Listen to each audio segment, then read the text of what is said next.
I'm Dr. Angie Stower, and this is Female Curiosities.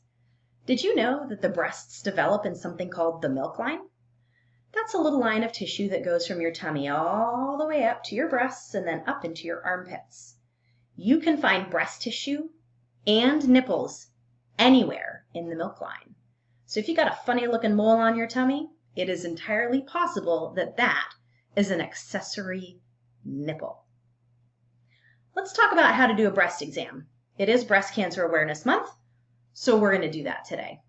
This is not an anatomically correct breast, which makes me mad. I'm not going to lie. The nipple and areola are typically darker than the skin around them, not a light pink.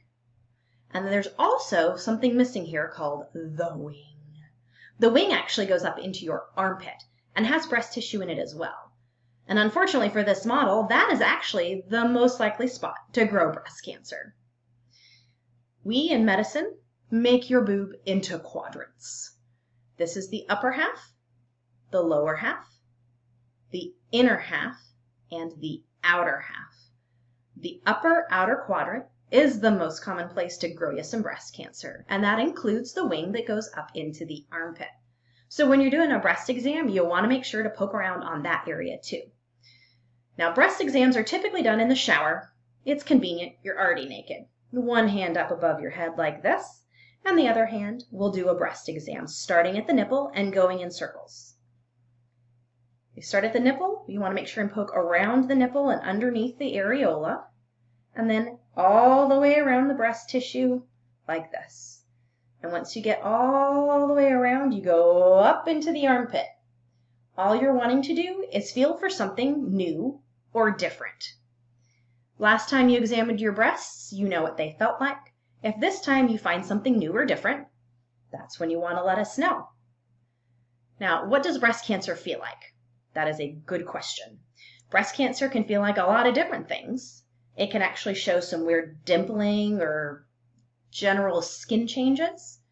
Most of the time, breast cancer that's found on exam is a firm, hard, pea-sized or larger lumpity bump. Those lumpity bumps typically don't move when you poke around on them, and they typically don't hurt. Yes, you heard that correctly. Breast cancer typically doesn't hurt. If you've got a lump in your breast that does hurt, that is a good sign. It's not a guarantee, but it's a good sign. Now, if you find a lump or a bump, what are you supposed to do about it? Well, you come see me or your primary care doctor, and we'll do a breast exam on you as well. If we are able to feel the lump similar to you or find anything else that's concerning, we'll send you for some mammogram or potentially for an ultrasound. Now, there's different types of mammograms and different types of ultrasounds that can be done on the breasts. But typically, if we find a lump or a bump, we send you for a diagnostic mammogram. Those diagnostic mammograms sometimes will lead to biopsies, sometimes they won't. In fact, fortunately, most of the time we find a lump or a bump, it's not breast cancer. Now, what are the risks of breast cancer? Good question.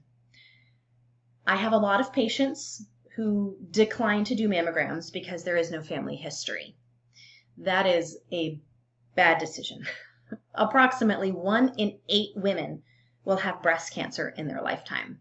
And 85% of breast cancers diagnosed annually are not related to genetics.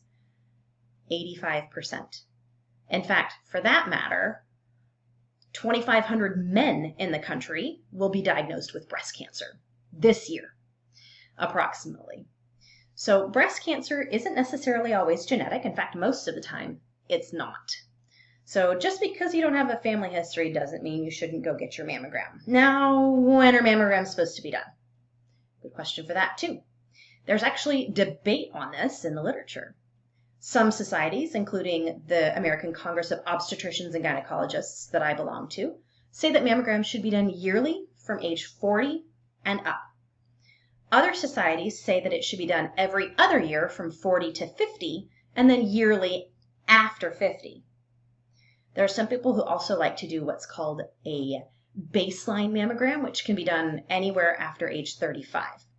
Now, if you do have a family history of breast cancer, you might need to get yours starting earlier Typically, we start those around 10 years younger than the youngest age of breast cancer in the family. So if Aunt Fanny had breast cancer at 45, you would start your breast screening at 35. If we know that you have a gene that predisposes you to breast cancer, all bets are off. We would be doing screening significantly earlier than that.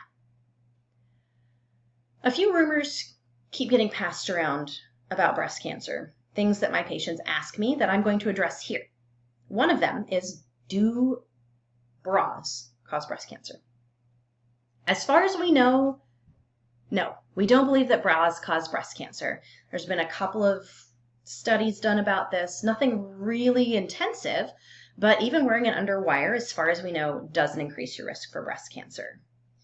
The other rumor I often hear in the office is deodorant with antiperspirant in it.